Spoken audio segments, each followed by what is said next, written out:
The Depths of December.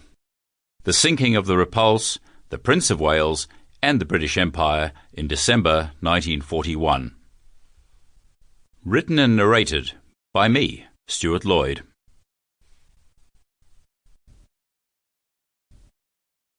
Introduction.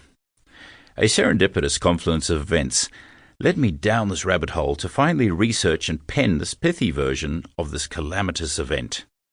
As they say, if you hang around the pond long enough, you'll eventually fall in. I can't remember the exact order in which these things happened. I was generally aware of the sinking of the HMS Prince of Wales and the HMS Repulse from the countless books on the fall of Singapore I'd read over the years. My publisher, Phil Tatham at Monsoon Books, had at some point kindly passed me a book or two which dealt specifically with this episode. At around the same time that this was front of mind for me, I was interviewing travel writer and former US Marine Harold Stevens on his decades of amazing adventures around Asia. He casually mentioned, as a tangent to yet another gripping story, finding and diving on the HMS Repulse. Then about a year later, I was coincidentally invited to attend the dedication of the HMS Prince of Wales and HMS Repulse memorial plaque in Singapore. A very moving occasion. But still, I did not write anything at length on this specific episode because of other projects taking priority. On one subsequent trip to India, I spent one of the most fascinating days of my life talking and travelling with Nigel Hankins, a British Army veteran who went on to work in the same office as Mountbatten in Delhi, and then had a decades-long stint with the British Embassy there. He had an excellent feel for the Raj and the British Empire, which again provided another dimensional perspective to this fermenting story.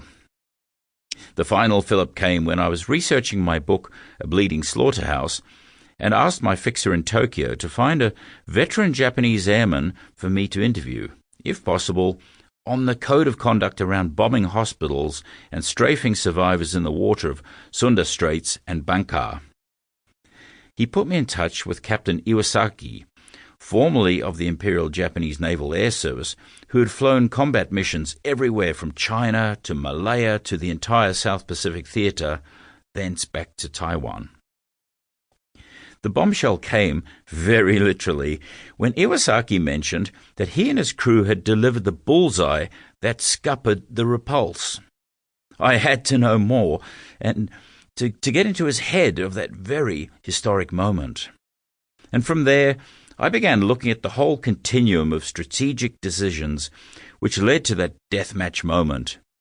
Decisions taken over the years which compounded themselves into a very decisive mindset in favour of ships with big guns or agile aerial-borne strike power, which ultimately were a pivotal fulcrum for the success or sinking of the British Empire's interests in the Far East. It is a fascinating developmental backstory, one which I share here with you in the depths of December, and I hope you feel my passion for delivering the story-driven narrative, with much of the exciting action told in the words of the very men who were there, who lived through that horrific showdown. If this piques your interest, there are many excellent, far more exhaustive and forensic treatments of this episode, and I implore you to seek them out and read them too. In a recent talk to a local Rotary Club group, at which a few veterans were in the audience and doing great work for the Legacy charity in the area of PTSD treatment, I built up a serious head of steam and concluded by saying, my hope is that more conversations can be had around the wastefulness and futility of war and the lasting damage it does to the ordinary people sent off to do extraordinary things on behalf of politicians who remain hundreds, if not thousands of miles behind the front lines. Because the suffering never ends with the surrender. Peace always, please.